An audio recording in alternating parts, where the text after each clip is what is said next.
108 दिवसीय दिव्य श्री भक्तमाल जी की पावन कथा का श्रवण पान कीजिए परम पूज्य श्री गोरदास जी महाराज जी की मधुरी वाणी में।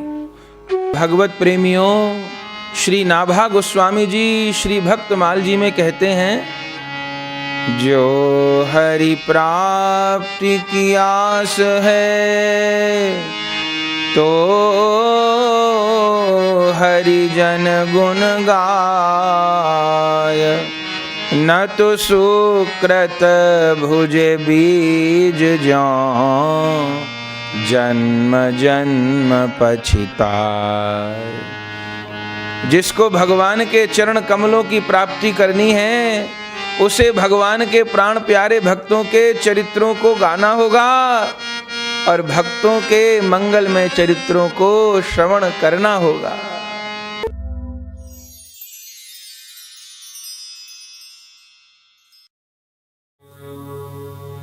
वंदे हम श्री गुरो श्रीयुत पद कमलम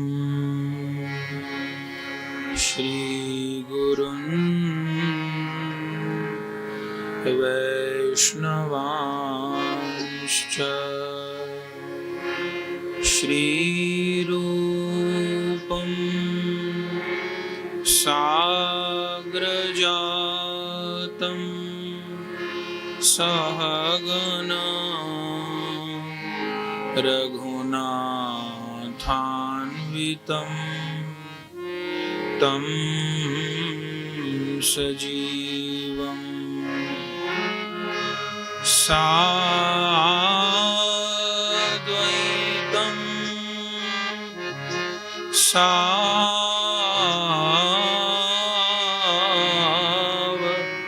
सावधूतं परिजन सहितं श्री कृष्ण चैतन्य देवं श्री राधा कृष्ण पादान् सहगण ललिता श्री विशाखान्वितांश्च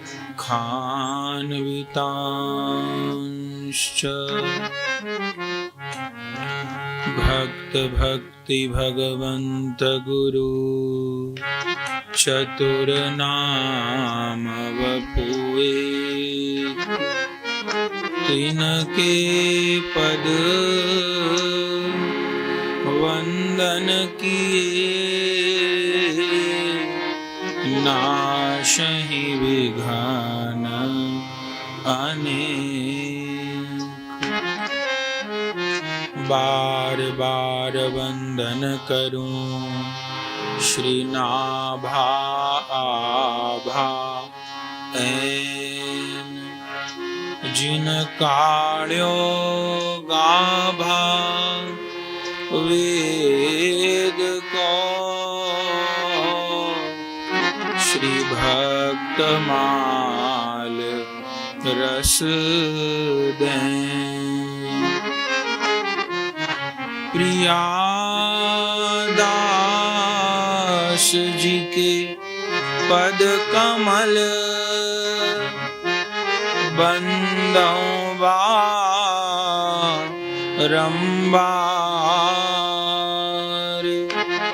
कीनी भक्ति रस बोधिनी,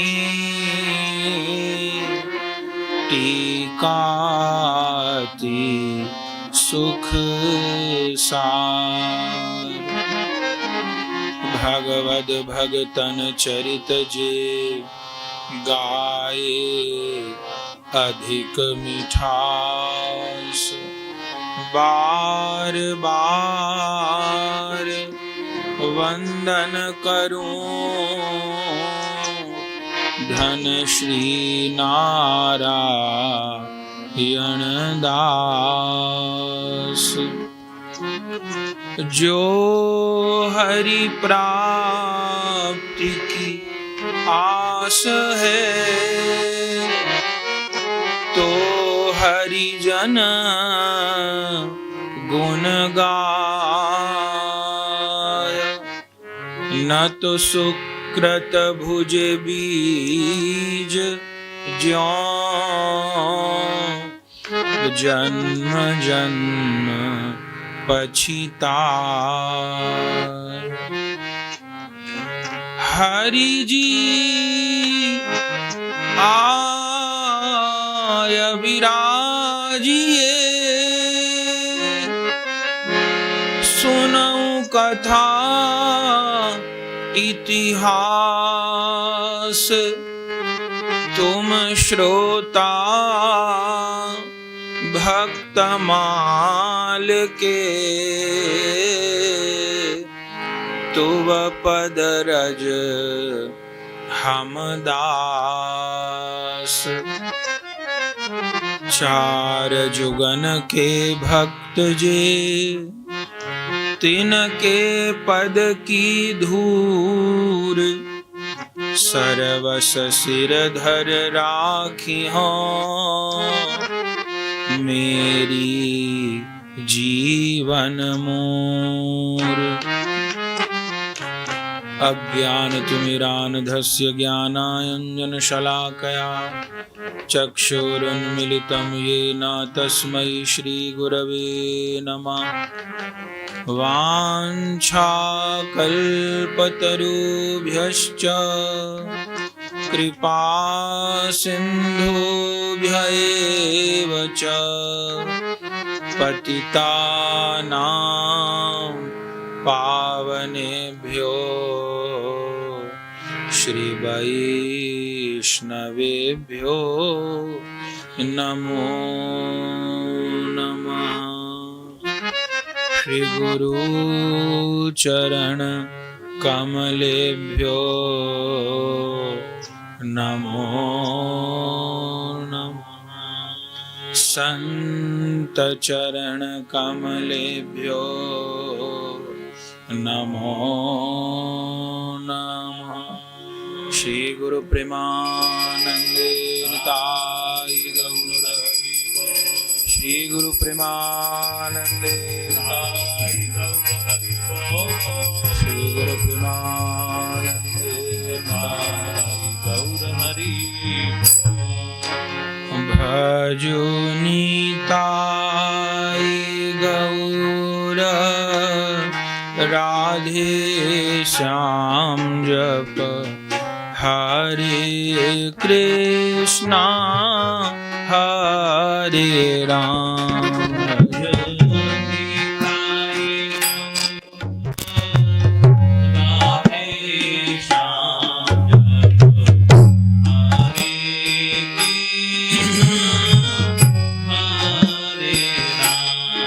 भजो निताय गौर राधे श्याम, जप हरे कृष्णा हरे राम।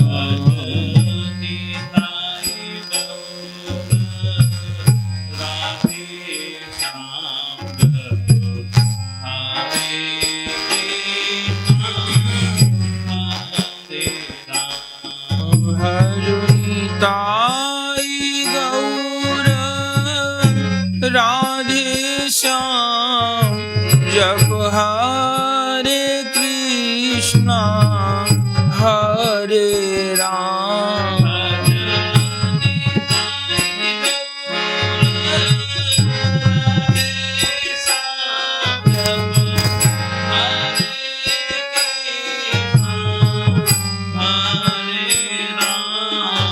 भजो निताय गौर राधे श्याम, जप हरे कृष्णा हरे राम।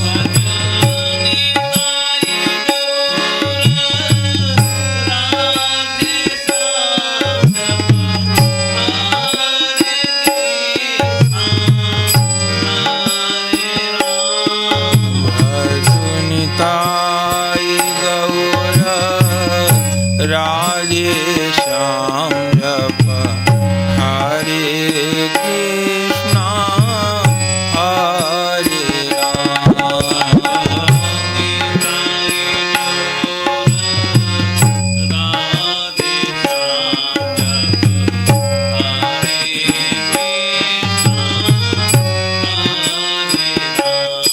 भज गौरी शंकर सीताराम जय विघ्न हरन हनुमान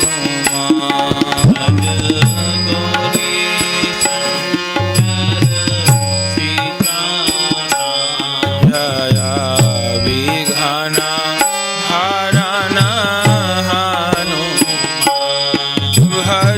भजनिताई गौर राधे श्याम जप हरे कृष्णा हरे राम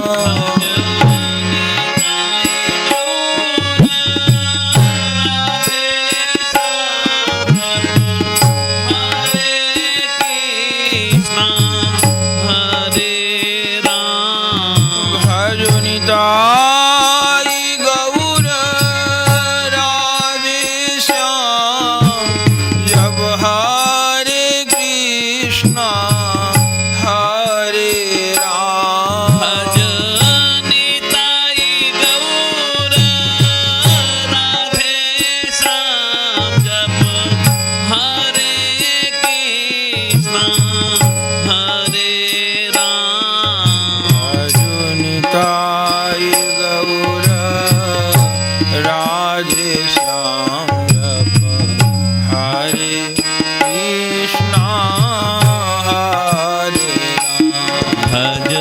भजनिताई गौर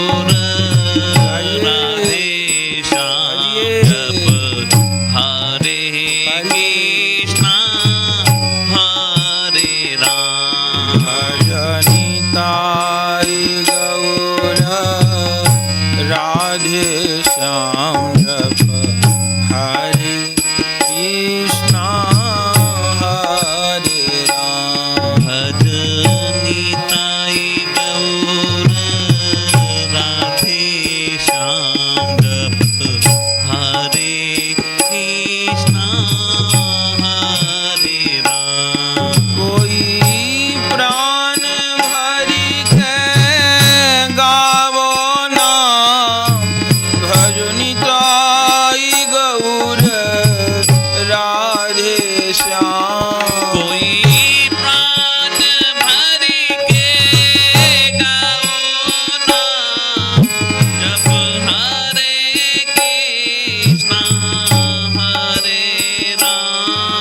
कोई प्रेम भरि के बोलो नाम भजनिताई गौर राधे श्याम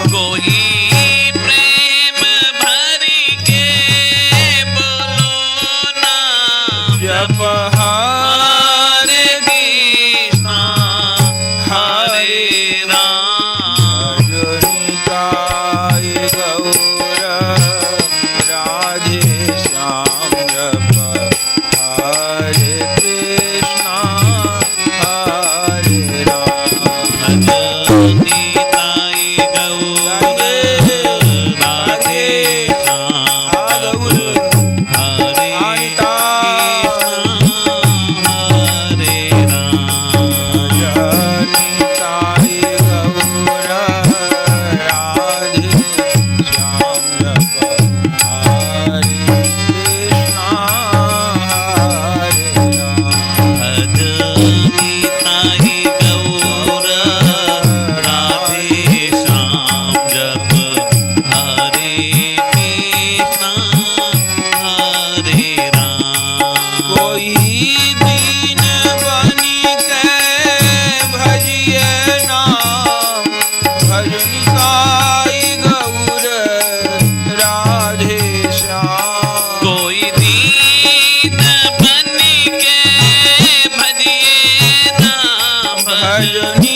पतित पावन अशरण शरण दीन बंधु नवद्वीप बिहारी श्री निताई गौरहरि सरकार, वृंदावन बिहारी श्री राधा माधव युगल सरकार, श्रीमद राधा रमन चरण दास देव, श्री बड़े बाबा जी महाराज, श्री सद्गुरुदेव की अकारण करुणा के फलस्वरूप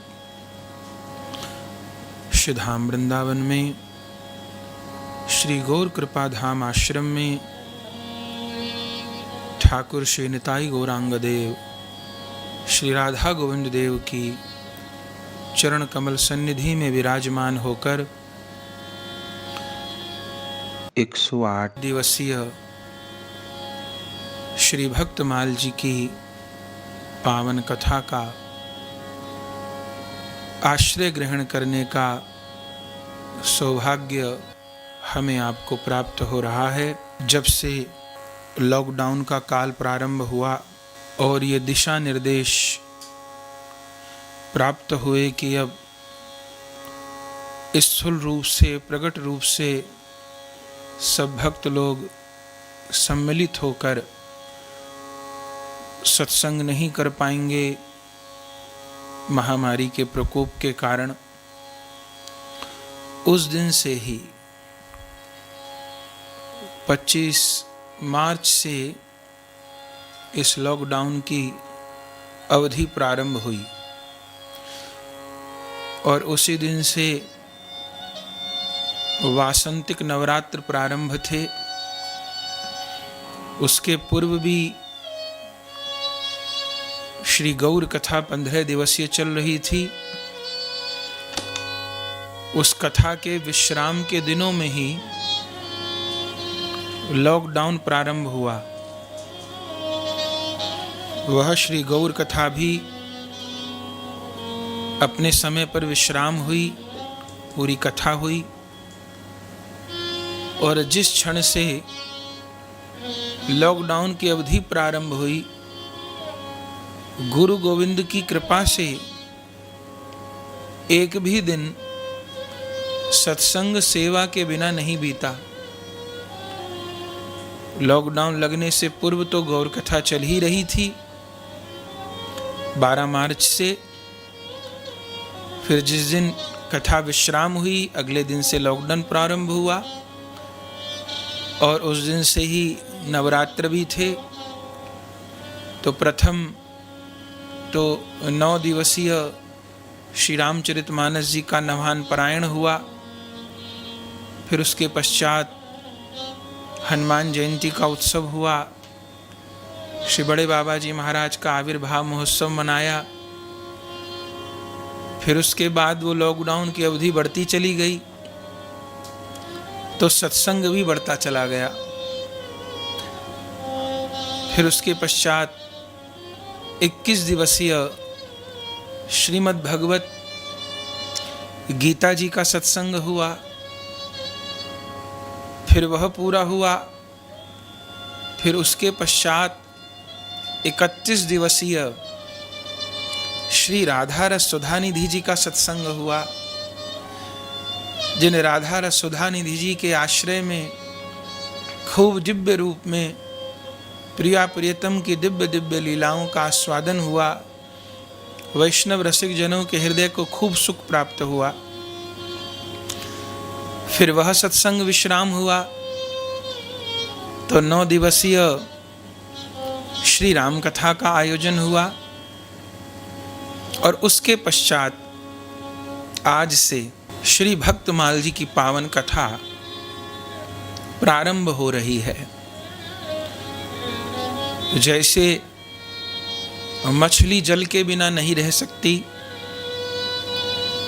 जैसे एक मनुष्य बिना पानी के बिना भोजन के जीवित नहीं रह सकता, ऐसे ही एक वैष्णव, एक साधु, एक साधक को ऐसा होना चाहिए कि वह बिना सत्संग और भजन के न रह पाए। पूज्य बक्सर वाले महाराज जी का बड़ा प्रसिद्ध दोहा है, बिन पानी भोजन बिना ये उदर मचावे क्रांति, ऐसे बिना भजन सत्संग के मिले न मन को शांति। भोजन पानी सुचारू रूप से न मिले हमको तो शरीर कमजोर हो जाएगा, रोगी हो जाएगा। ऐसे ही यदि साधक को सत्संग न मिले, हरि भजन न मिले, सद्ग्रंथों का आस्वादन प्राप्त न हो तो उसकी साधना कमजोर पड़ जाएगी। चूंकि कुसंग तो भरपूर रूप से विराजमान है, कुसंग की तो कमी नहीं। और यदि इस लॉकडाउन के कारण या बाह्य परिस्थितियों के कारण सत्संग शिथिल हो तो वो किसी प्रकार भी उचित नहीं है। इसीलिए श्री गौर कृपाधाम आश्रम में विराजमान ठाकुर श्री निताई गौरांग देव श्री राधा गोविंद देव के चरण कमलों में विराजमान होकर दिव्य गोमाता की सन्निधि में दिव्य रूप में अष्टायाम ठाकुर जी की सेवा संपादित हो रही है। अखंड एकादशी नाम की सेवा संपन्न हो रही है। दिव्य रूप में गोमाता की सेवा हो रही है। इस तात्कालिक परिस्थिति के अंतर्गत जिस प्रकार साधु वैष्णव सेवा हो सकती है वह संपन्न हो रही है। और उसके साथ में इन सब सेवाओं के प्रति जहाँ से हमको निष्ठा प्राप्त होती है, बल प्राप्त होता है, वह सत्संग भी गुरु गोविंद गौरांग की कृपा से एक दिन भी नहीं रुका।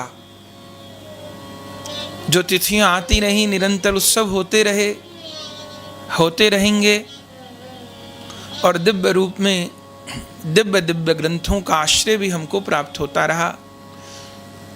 और वैष्णव जनों के आग्रह पर जो आश्रम का YouTube चैनल है, हमारे ही नाम से है, तो उस पर निरंतर सत्संग का प्रसारण भी आता रहा है और आता रहेगा, जिससे पिपासु जनों को तृप्ति प्राप्त होती रहे। हमारी आत्मा, हमारी साधना कमजोर न होने पावे। तो इतने दिन निकल गए, पता नहीं पड़ा, और जैसी स्थिति समाज संसार की दिख रही है, अभी ये भी कोई निश्चित नहीं है कि कब तक सामूहिक रूप में सत्संग का अवसर प्राप्त होगा, कहा नहीं जा सकता। प्राप्त होगा तो किस रूप में प्राप्त होगा, ये भी नहीं कहा जा सकता। लेकिन भले ये लॉकडाउन हो, हम एक भी दिन भोजन के बिना रहे हैं क्या? जल के बिना रहे हैं क्या? भले कितना विपरीत परिस्थिति रही हो, जो शरीर की आवश्यकताएं थी वो तो पूरी हुई, कैसे भी हुई, पर हुई। तो एक वैष्णव के लिए यह सत्संग भी परम आवश्यक है।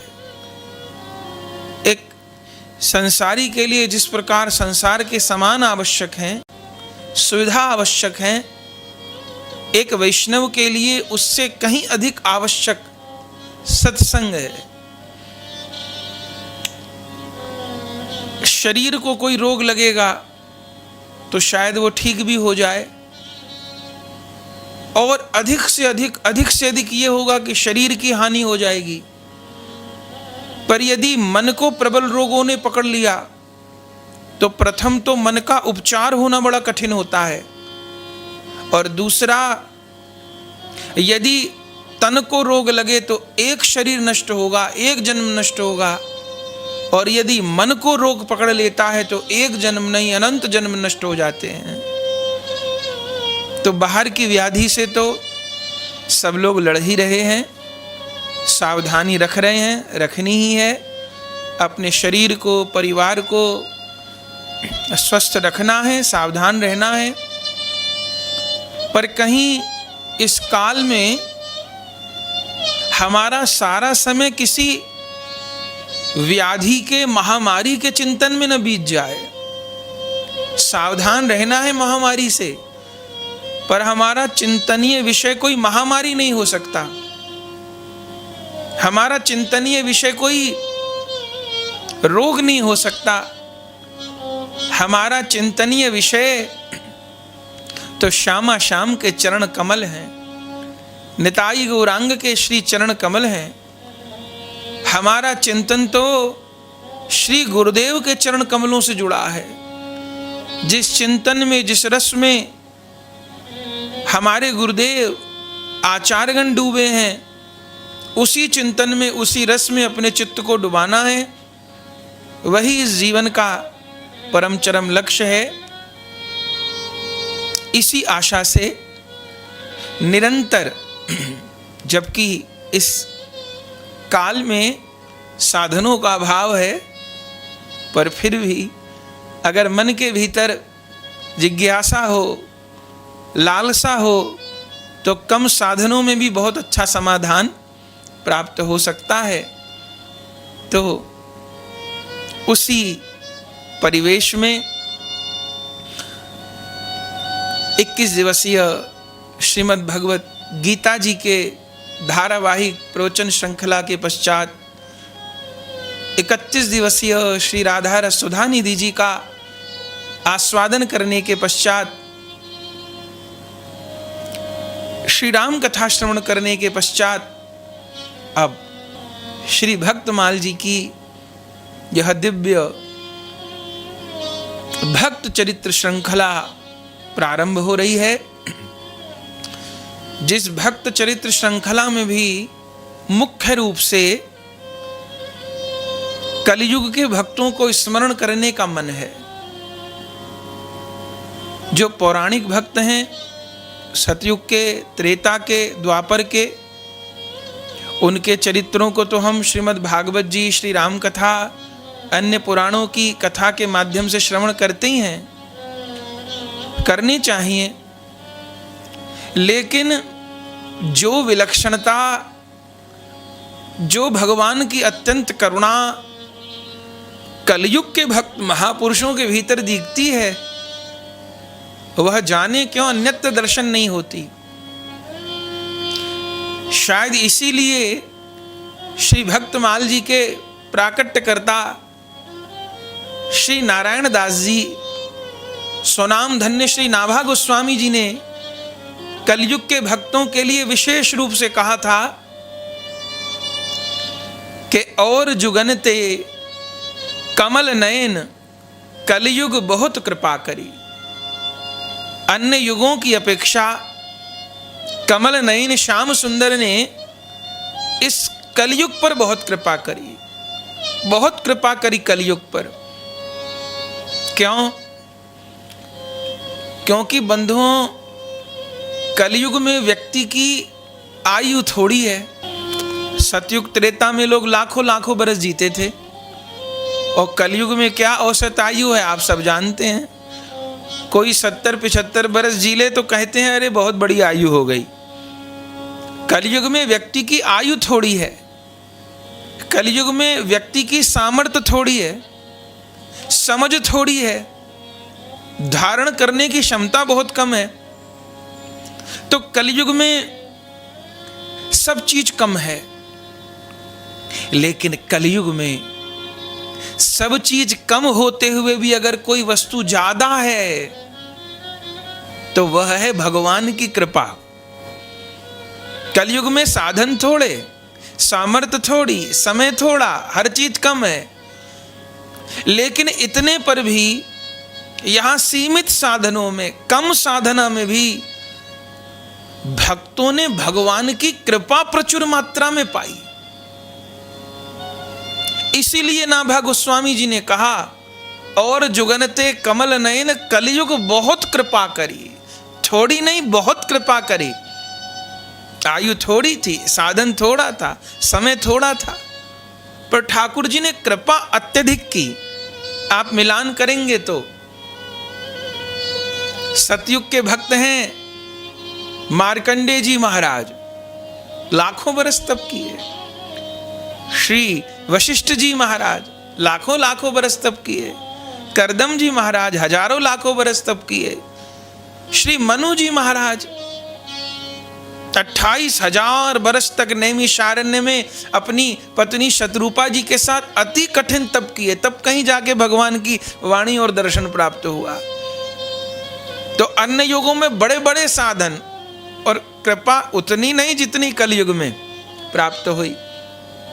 बहुत लंबी लंबी साधन करने पड़े, हजारों साल, लाखों साल। अब दूसरी ओर कलयुग की ओर देखिए। श्री नरसिंह मेहता जी का चरित्र आप सब भक्त लोग सुनते हैं। श्री नरसिंह राम मेहता जी ने केवल 7 दिन तप किया, केवल 7 दिन तप किया। उनके भाई भाभी ने उनका तिरस्कार करके उनको निकाल दिया और शंकर जी के मंदिर में जाकर गिर गए और 7 दिन अनशन किए पड़े रहे। और 7 दिन पश्चात तो भगवान शंकर अनुकूल हो गए, गुरु रूप में कृपा कर दिए, गोपी रूप से हाथ पकड़ वृंदावन ले गए, रास का अनुभव करवा दिए। बताइए, वे नरसिंह जी सतयुग त्रेता द्वापर में नहीं, वह नरसिंह जी महाराज गुजरात में जूनागढ़ में इसी कलयुग में हुए हैं, 1400-1500 संवत में। इसी कलयुग में श्री नामदेव जी, नरसिंह जी को 7 दिन में कृपा प्राप्त हुई, श्री नामदेव जी को 3 दिन में कृपा प्राप्त हुई। चरित्र आप लोग पूर्व में सुन चुके हैं। नाना जी कहकर गए थे, अपने नाना के घर ही रहते थे, माता जी विधवा थी, नाना जी के घर रहते थे। नाना गरीब थे, कपड़ा छापने का काम करते थे, पर परम वैष्णव थे। एक दिन दूर कहीं जाना था कपड़ा बेचने के लिए, तो छोटे से अपने देवते नामदेव को, जो बहुत छोटे थे, 5 बरस से भी कम के थे, कह गए कि ऐसे ठाकुर जी की सेवा करना, ऐसे भोग लगाना, ऐसे शयन कराना। और नामदेव जी अपने नाना के कहे अनुसार ठाकुर जी की सेवा किए। अब भोग लगाने का अवसर आया तो ठाकुर जी भोग नहीं लगा रहे थे, क्योंकि उनको पता नहीं था कैसे भोग लगता है। वे तो यही सोचते थे जैसे हम लोग मनुष्य लोग खाते पीते हैं, ऐसे ठाकुर जी भी भोग लगाते होंगे। पर जब ठाकुर जी को दूध भोग धरे, ठाकुर जी भोग नहीं आरोगे, तब श्री नामदेव जी ने भी कुछ नहीं खाया पिया। अगले दिन फिर रोकर ठाकुर जी को निवेदन किए, फिर ठाकुर जी ने भोग नहीं लगाया। तब दूसरे दिन भी अनशन किया, कुछ खाया पिया नहीं। तीसरे दिन पुनः जब ठाकुर जी को भोग अर्पण किए, दूध भोग अर्पण किए, फिर ठाकुर जी नहीं पी रहे थे। तब 3 दिन भूखा रहने के पश्चात अंत में नामदेव जी ने हाथ में कटार उठा ली और अपने गले पर कटार रख करके ठाकुर जी को कहा, जर जाए ऐसो जीवन राम के बिना। हे गोविंद, यदि मेरे हाथ से आप दूध भोग नहीं स्वीकार करते, मेरे नाना जी तो अब दोबारा मुझे आपकी सेवा देंगे नहीं, और जो शरीर जो देह आपकी सेवा में काम ना आए, उसको मर जाना, गल जाना, नष्ट हो जाना ही उचित है। ऐसा कह के 3 दिन तक प्रतीक्षा करने पर, अनशन करने पर, तपस्या करने के पश्चात नामदेव जी ने जो अपने गले पर छुरी चलानी चाहिए, आप लोग सुनते हैं विस्तृत नामदेव जी का चरित्र, उसी समय गोपीनाथ प्रकट हो गए।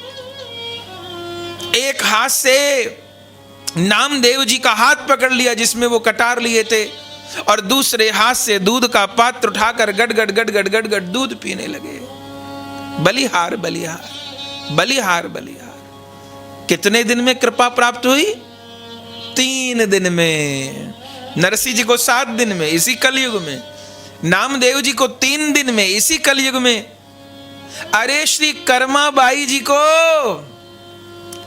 1 दिन में।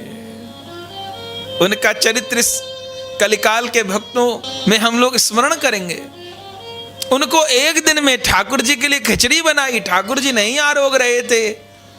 जब प्राण देने के लिए उद्यत हो गई तो ठाकुर जी प्रकट होकर खिचड़ी आरोगे।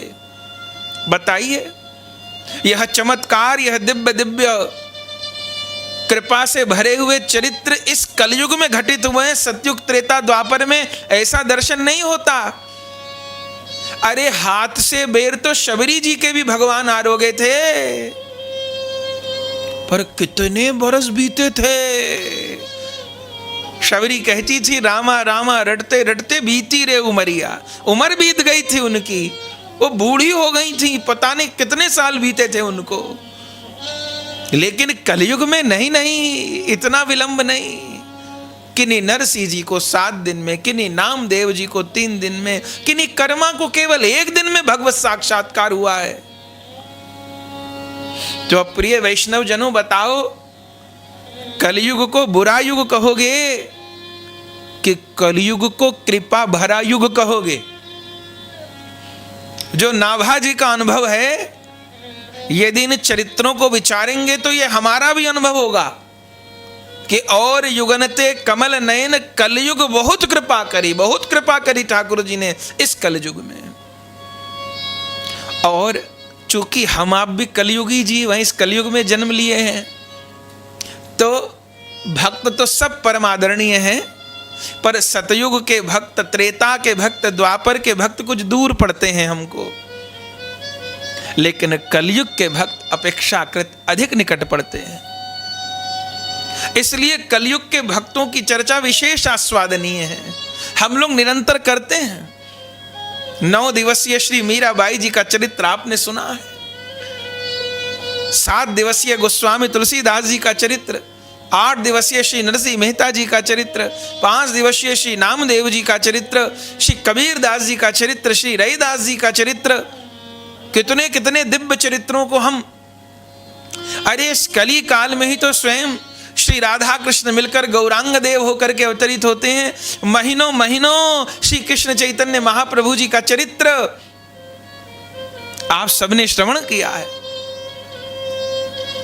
संस्कार आदि टीवी चैनलों पर भी 15-15 दिन तक श्री मन महाप्रभु जी के दिव्य चरित्र का प्रसारण हुआ है।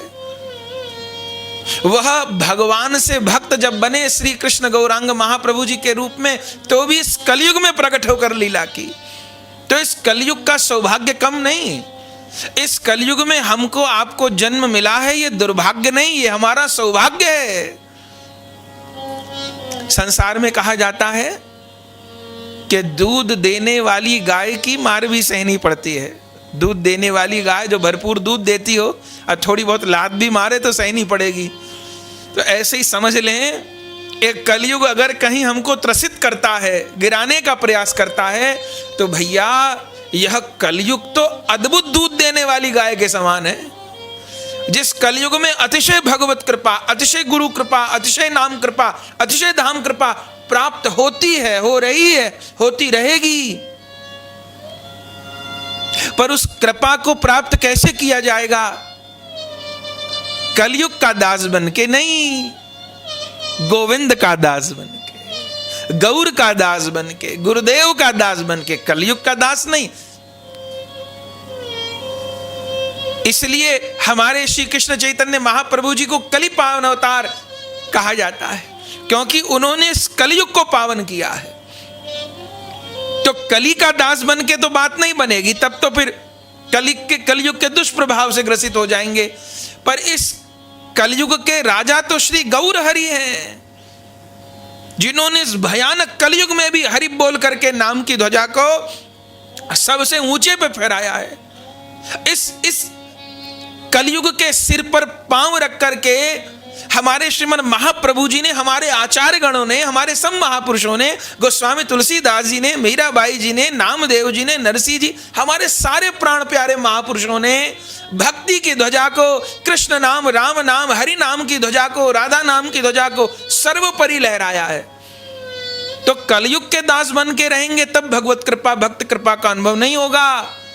पर इस कलयुग में जो महापुरुष प्रकट हुए उनका दास बनना होगा, उनका अनुगत बनना होगा।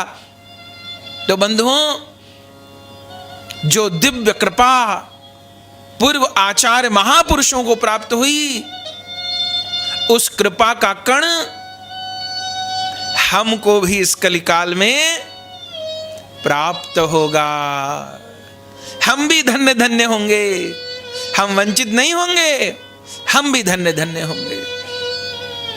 तो उसी आशा से कलिकाल तो है ही, और उस कलिकाल में भी इस महामारी ने पूरे संसार को असमर्थ कर दिया।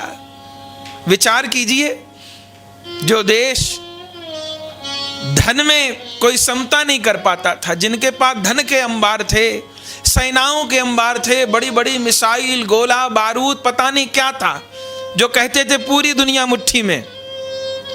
बंधुओं, आज वह विकसित देश ही इस महामारी के आगे सबसे अधिक लाचार हो गए कि नहीं हो गए?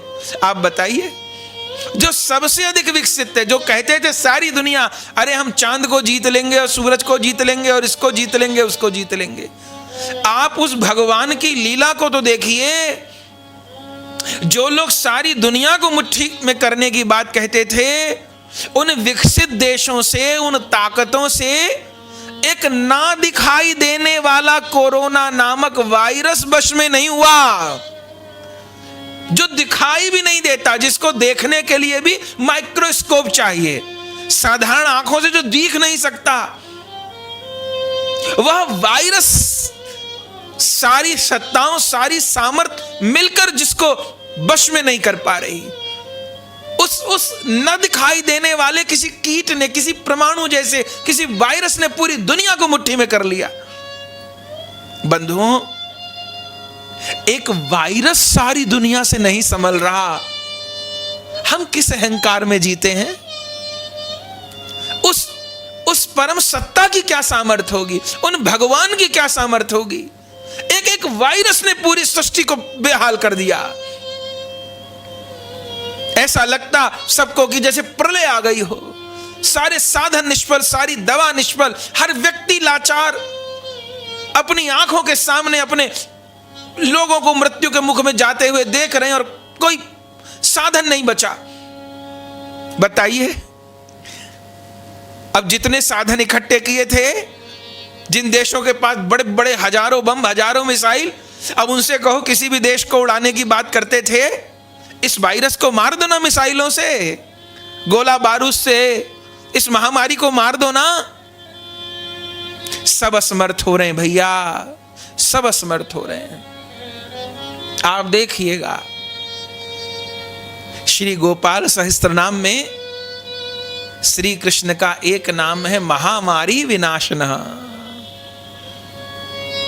आप देखिएगा अंततः हम वैष्णव जनों की इस भारत भूमि की ये आस्तिकों का स्थान है। पूरे विश्व में कोई ऐसा देश नहीं है जहां पर भगवान को भजा जाता हो, और सब जगह तो भोग बुद्धि है, योग बुद्धि तो यही है, और सब जगह तो जीवन का इतना ही लक्ष्य है कि बस खाओ, कमाओ, भोगो, मर जाओ, बस इसके आगे कुछ नहीं है। मरने के बाद भी जहां अपने विषय में, अपने परलोक के विषय में सोचा जाता है, वो केवल ये भारत देश है और कोई देश नहीं है। ये केवल एक भारत भूमि है जहां ये भी सोचा जाता है कि मरने के बाद क्या होगा। बाकी और जगह तो बस खाओ, भोगो, मर जाओ, इतना ही जीवन का लक्ष्य है। तो बंधु आप देखिएगा इस भारत भूमि को हमारे इष्ट देव ही बचाएंगे। हम धर्मानुरागियों को, हम वैष्णवों को हमारे इष्ट देव, हमारे श्री राम, हमारे श्री कृष्ण, उनका नाम ही हमको बचाएगा। और भले कितना तांडव मचा हो, हाँ, जिन जिहादियों ने भारत में जैसे आतंक फैलाते हैं, ऐसे इस रोग का आतंक फैलाना चाहा हो, वो अलग बात है, या विधर्मियों ने तांडव फैलाना चाहो, अलग बात है। पर आज भी यदि हम देखेंगे तो जैसा इस महामारी ने विकसित देशों को अपने आगोश में लिया है, आज भी भारत देश बहुत सीमा तक बचा हुआ है। और भारत देश को किसी एक देश से तुलना नहीं हो सकती। बंधुओं, यूरोप के 20 देश मिलाकर भारत की जनसंख्या के समान नहीं है। यूरोप के 20 देश की जनसंख्या बराबर एक हिंदुस्तान के एक प्रदेश की जनसंख्या होती है। यदि उस अनुपात में आप मिलान करेंगे तो आप देखेंगे कि यहां संतों का जो भजन है, जो उपासना है, जो वैष्णवता है, जो धार्मिकता है, आज भी हमको संरक्षण किए हुए है। आज हम देख रहे हैं यथार्थ स्थिति को। कोई बल, कोई धन, कोई वैभव, कोई सामर्थ्य काम नहीं आ रही है। अंततः सबको हरि से पुकार ही करनी पड़ रही। जो भगवान को नहीं मानते थे, इस महामारी काल में वो भी मानने लग गए। तो बंधुओं, हमें भगवान नाम का, भगवत चरणारविंदों का आश्रय लेकर रहना है और अपने भरोसे को दृढ़ करना है और अपने चिंतन को बिगड़ने नहीं देना है। ये एक शरीर नहीं रहा तो ये यात्रा पूरी हो जाएगी, ऐसे नहीं। ये यात्रा तो अनेक जन्मों की है। जब तक गोविंद के चरण कमल प्राप्त नहीं हो जाते तब तक की ये यात्रा है। चलते जाना है, करते जाना है। और ये यात्रा सम्यक रूप से तभी हो पाएगी जब भक्त महापुरुषों के कृपा अनुभव में हम रहेंगे, जब भक्त महापुरुषों के कृपा अनुभव को प्राप्त करते रहेंगे। नहीं तो आज का जैसा युग है, आज के जैसे समाचार हैं, आज की जैसे खबरें हैं, बार बार बाहर की ओर देखेंगे तो भरोसा डगमगाएगा, हम लोग विचलित होंगे। बंधुओं, सावधान रहना है, बिल्कुल रहना है, बिल्कुल सत्य बात है। लेकिन भीतर से आत्मबल को कमजोर नहीं होने देना है, अपनी साधना को कमजोर नहीं होने देना है। और हमारे आत्मबल को, हमारी साधना को सत्संग ही पुष्ट करेगा। ये भक्तों का चरित्र ही पुष्ट करेगा, सत्संग ही पुष्ट करेगा। और उस सत्संग में भी भक्तों के चरित्र, और उन भक्तों के चरित्र में भी कलयुग के भक्तों के चरित्र हम समस्त साधकों के लिए अत्यंत लाभप्रद हैं, कल्याणकारी हैं। तो उसी क्रम में वैष्णव जनों का भी आग्रह था और स्वयं अपने हृदय की भी इच्छा थी कि भक्तमाल जी की निरंतर कथा होती ही है।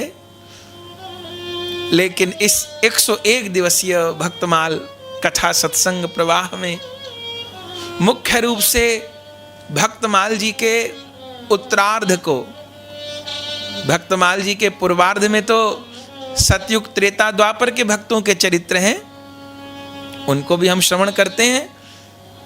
पर इस बार ये जो विशाल सत्संग सत्र आज से प्रारंभ हो रहा है, इसमें विशेष रूप से भक्तमाल जी के उत्तरार्ध के जो भक्त हैं, माने कलयुग में जो भक्त महापुरुष हुए हैं, उनके चरित्रों का आस्वादन करें।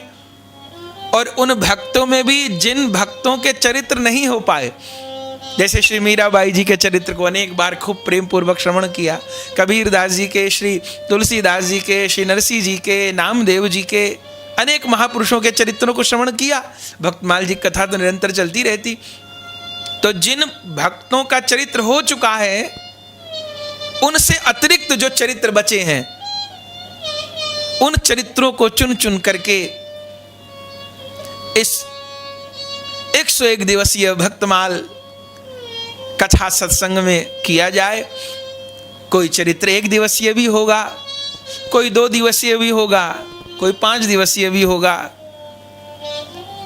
कथा चलती रहेगी और भक्त महापुरुषों के चरित्र का आस्वादन हम करते रहेंगे।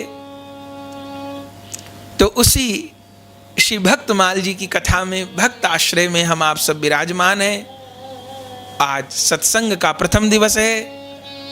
विराजमान ठाकुर श्री निताई गौरांग देव को, श्री राधा गोविंद देव को, श्री गिरिराज जी को, श्री गौर हरि के चरण कमलों को, षड गोस्वामी पाद को, श्री गुरु परंपरा को, गुरुदेव भगवान को दंडवत प्रणाम करते हुए, श्रीधाम वृंदावन के प्रत्यक्ष और अप्रत्यक्ष जितने संत महापुरुष गण हैं, उन सबों को प्रणाम करते हुए,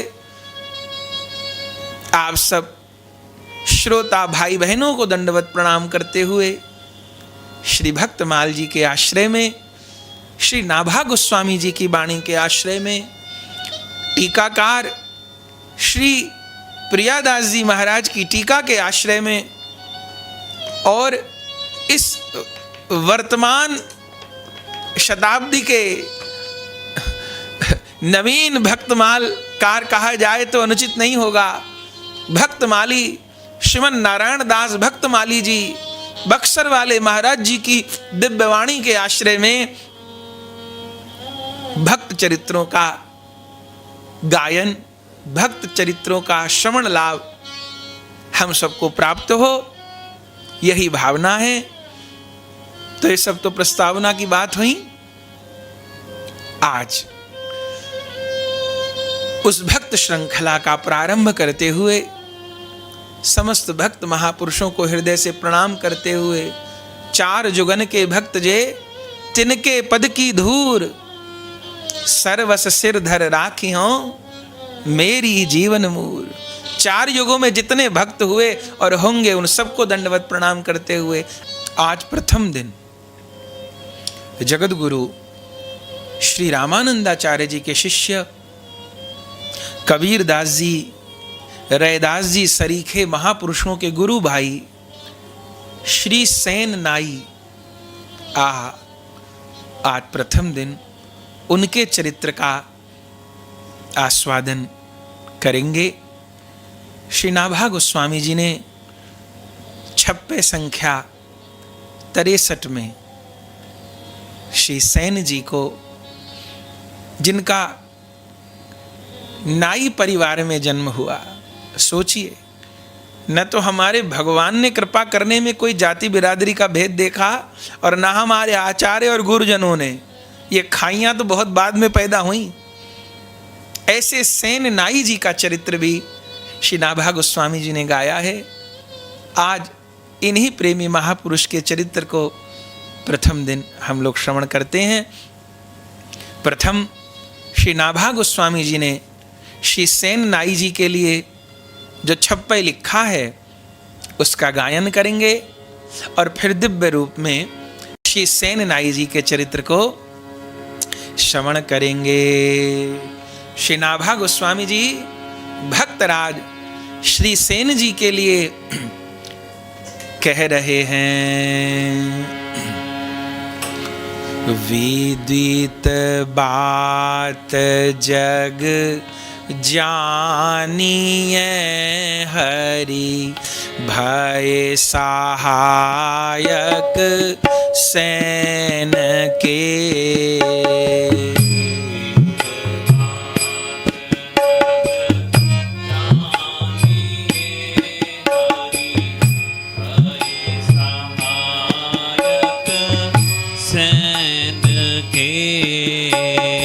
विदित बात जग जानिए हरि भय सहायक सैन के।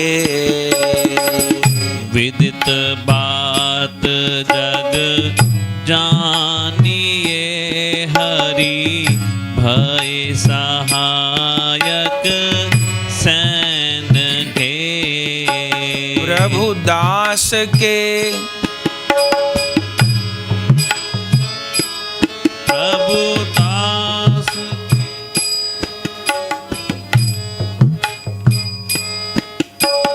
प्रभु दास के काज रूप नापित को कीनो। प्रभु दास के काज रूप नापित को कीनो। क्षिप्र छुड़ हरि गही पानी दर्पण तहलीनो। क्षिप्र छुड़ हरि गही पानी दर्पण तहलीनो। तादृश है तिहि काल भूप के तिल लगायो। द्वादश है तिहि काल भूप के तिल लगायो। उलटी राव भयो शिष्य प्रगट पर चौजब पायो। उलटी राव भयो शिष्य प्रगट पर चौजब पायो। श्याम ग्रहत सन्मुख सदा। श्याम रहत सन्मुख सदा। ज्यों बच्छाहित धेनु के। ज्यों बच्छाहित धेनु के। विदित बात जग जानिए हरि भय सहायक सैन के। विदित बात जग जानिए हरि भय सहायक सैन के। हरि भय सहायक सैन के। प्रभु भय सहायक सैन के। हरि भय सहायक सैन के। हरि भय सहायक सैन के। आनंद हो गया। श्री नाभा गोस्वामी जी वर्णन कर रहे हैं भक्त सैन जी के लिए। विदित बात जग जानिए हरि भय सहायक सैन के। सारा संसार जानता है कि प्रभु श्री हरि उन नाई कुल में जन्मे हुए भक्त सैन के लिए अत्यंत सहायक हुए। क्या किया? बोले प्रभु दास के काज रूप नापित को कीनो। प्रभु ने अपने उस दास के लिए, भक्त के लिए, ओहो, खुद नाई का काम किया, खुद नाई का रूप बनाया। ये मत जानिएगा कि ठाकुर जी 24 अवतारी धारण करते हैं, कि वो नरसिंह, कच्छप, मत्स्य और वराह और श्री राम, बलराम, परशुराम, श्री कृष्ण बनते हैं। अरे अपने भक्त के लिए उनको नाई बनना पड़े तो रूप नापित को कीनो, वह नाई भी बनते हैं। और क्षिप्र क्षुड़ हरी गही पानी दर्पण तह लीनो।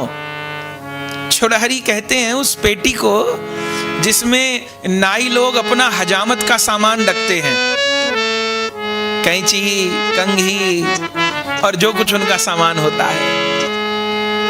तो ठाकुर जी नाई का रूप बनाए और उस छुड़हरी को, उस नाई की पेटिका को, उसमें सब सामान को लेकर के, दर्पण को लेकर के दिव्य रूप में श्री भगवान राजा के यहां पहुंचे, जिस राजा के यहां सेन नाई जी जाते थे। और क्या किया, बोले तादृश है तिहि काल भूप के तेल लगायो। भक्त का रूप बना के उस राजा के शरीर की मालिश की, हजामत की, भूप के तेल लगायो और उलटी राव भयो शिष्य प्रगट परचो जब पायो। और जब ये भेद खुला तब वह राजा उल्टा उन नाई भक्त सेन जी, जिसको एक बहुत छोटा सा कर्मचारी, कोई बड़ा राजा नाई को किस दृष्टि से देखता होगा हम लोग समझ सकते हैं, लेकिन बलिहार भगवान की करुणा की जब ये भेद खुला तो वह राजा उन सेन नाई भक्त का शिष्य हो गया। उलटी राव भयो शिष्य प्रगट परचो जब पायो।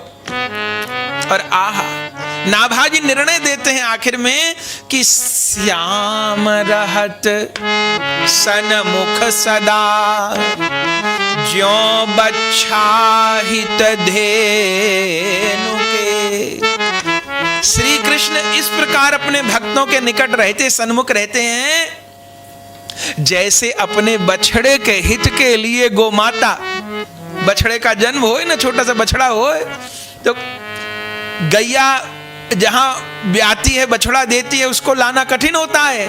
आपने देखा होगा गाय की सेवा करने वाले, गोपालन करने वाले गोपाल होते हैं, गैया को नहीं खींचते, अरे वो बछड़ा को गोद में ले लेते हैं और जहां लेके बछड़ा को चलते हैं पीछे पीछे गैया भागती है। तो नाभा गोस्वामी जी 56 में कह रहे हैं श्याम रहत सन्मुख सदा।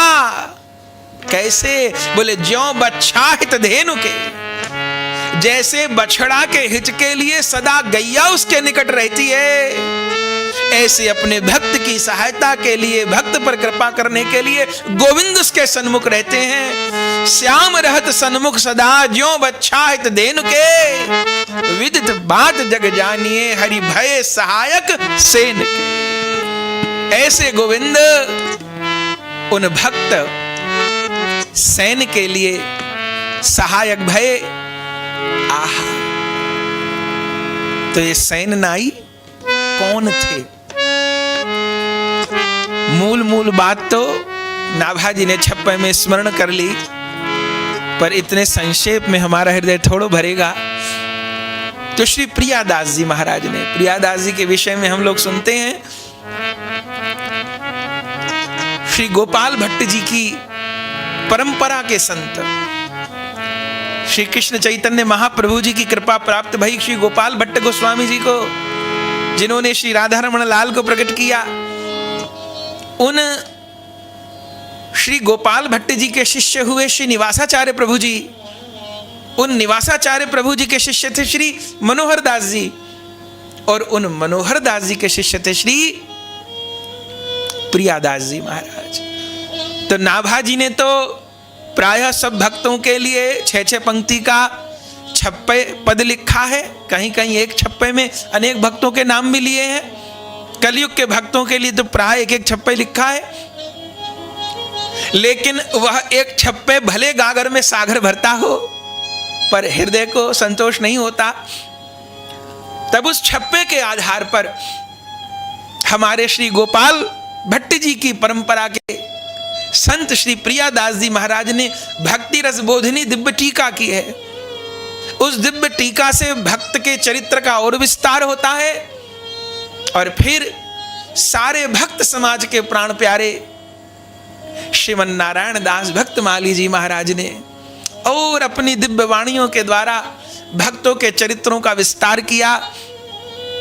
परम पूज्य अनंत श्री संपन्न श्री गणेश दास भक्तमाली जी महाराज ने दिव्य रूपों में भक्तों के चरित्रों का विस्तार किया।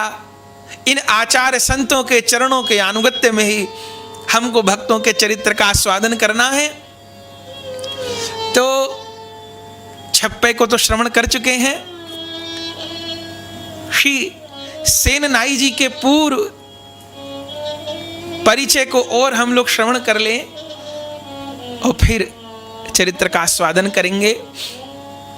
देखिए, संतों ने श्री सेन नाई जी को साक्षात भीष्म जी का अवतार माना है। वंदो सेन भगत गत माया, भीष्म स्वरूप जगत जस छाया। संतों ने भीष्म जी का अवतार माना है और इनका जन्म नाई परिवार में हुआ, जो एक जाति विशेष है जो नाई का कार्य करते हैं। उस जाति में आपका जन्म हुआ। आपके पिताजी भी इसी नाऊ का कार्य करते थे, यही काम परंपरा में होता आ रहा था। और आपका जन्म मध्य प्रदेश में बघेल राजपूतों के राज्य बघेल खंड में एक नगर था बांधवगढ़, अभी भी है ये नगर, बांधवगढ़ कहा जाता है।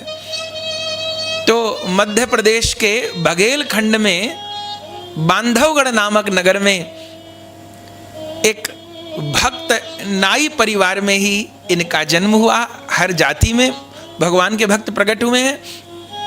भक्त सेन जी यहीं के निवासी थे। और बंधुओं, आपके जो परिवार के लोग थे, माने आपके पिताजी और उनके पिताजी, ये लोग खानदान से राजाओं के नाई होते आ रहे थे। प्राचीन समय में जो राजा लोगों का काम करते थे, हजामत बनाने का, मालिश करने का, शरीर दबाने का, ये जो काम करते थे तो अन्य लोगों का नहीं करते थे। तो ये जो सेन नाई जी थे, इनके परंपरा से पिताजी, दादा, परदादा ये राजाओं का नाई का कार्य करते आ रहे थे। तो उसी परंपरा में सेन नाई जी भी अपने वर्तमान समय के जो बघेल खंड के राजा थे बांधवगढ़ के, उनका नाम था श्री राजा राम बघेला। वो राजा थे उस क्षेत्र के। तो उन्हीं के यहाँ सेवा कार्य करते थे और किसी का नहीं, क्योंकि राजा लोग अपना नाई अलग रखते थे और उसको भोजन की, वस्त्र की, धन की सब व्यवस्था करते थे। किसी और का काम नहीं करना। राजाओं के धोबी अलग होते थे, नाई अलग होते थे, सब अलग होते थे। राजा के द्वारा उनको पर्याप्त सुविधा भी दी जाती थी, तो सब किसी का काम नहीं करते थे। उस राजा का ही, उसका नाम था राजा राम बघेला, उन्हीं की सेवा करते थे।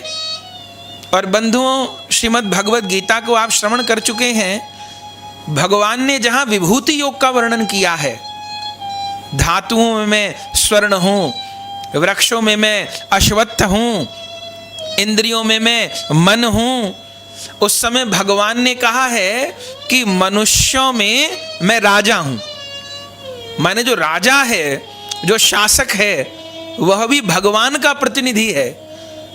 तो गीता जी के इस वाक्य के अनुसार सेन नाई जी राजा के भीतर भगवान की भावना करते थे कि जैसे भगवान के अनेक विग्रह होते हैं, मृतिकामय विग्रह, पाषाण से प्रकट विग्रह, चित्रमय विग्रह, ऐसे ये राजा भी भगवान का विग्रह है।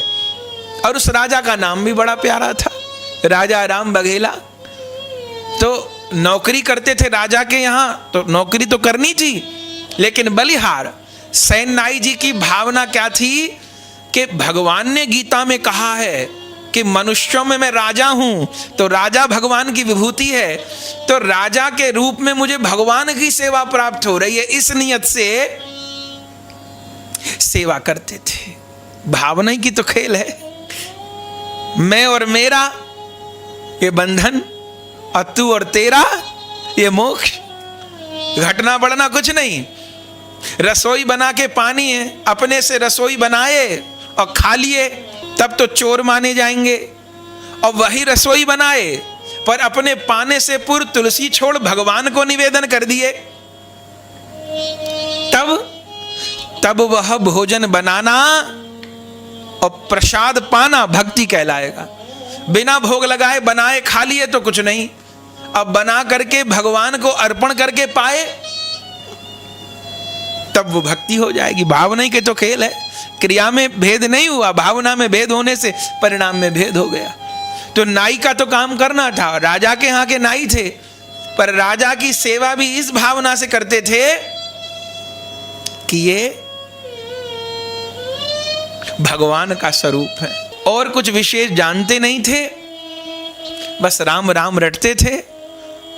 और बंधुओं, राजा की सेवा करते थे और सेवा करते करते राम राम रटते रटते इतना आनंद हो गया श्री सेन नाई को कि निरंतर कीर्तन में मगन रहते।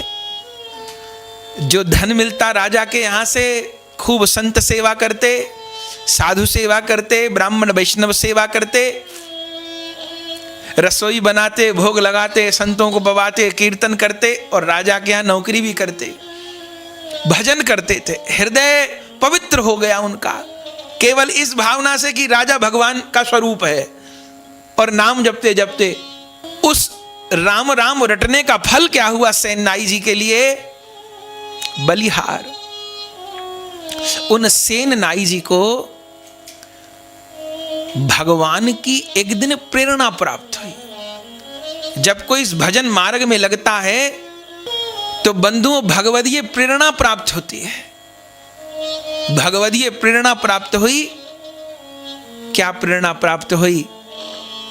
ऐसा उनको लगा कि जैसे कोई स्वप्न में मुझे कुछ कह रहा है, संभवतः भगवान की वाणी थी।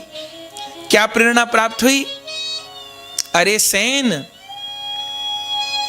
तुम नाम तो खूब रटते हो, तुम सेवा भी खूब करते हो, तुम संत सानिध्य भी खूब करते हो, लेकिन अभी तक तुमने गुरु धारण नहीं किए।